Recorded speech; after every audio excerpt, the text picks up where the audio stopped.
Here's an example of content localization. I'm just going to tap the screen and bring up the little menu. And then if I tap on the menu, you can see here I've now got a language option.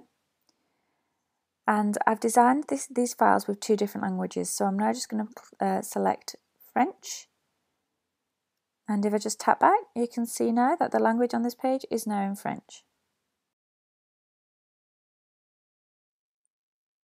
Content localization can work in a couple of ways. First of all, you could have a variety of different languages in your app that the reader can select. What's great about this is that the iPad knows from the GPS where you actually are in the world, so it can automatically select the correct language for you. There's also another option which is currently based for people in Australia, and depending on what state you're in, you could have different content depending on that state. So you would have something different for New South Wales compared to Queensland.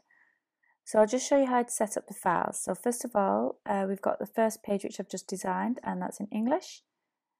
And then we go down and we've got the second page which is in French.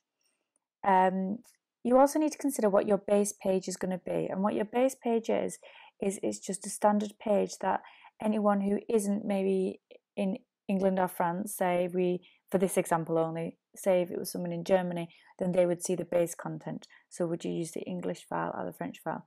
You can use any country in the world and any language, but this is just for this example.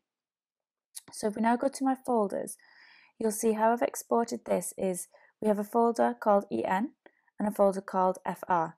If you look on documentation, you can see what the codes are for all the different countries. Here we've got our base file, which is the L1-1, and this is the English PDF. If we go into the English folder, we've also got the English file in there.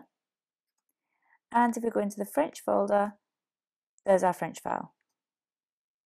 So when you are looking at your content on the iPad, you just tap up here and you can flick between the two.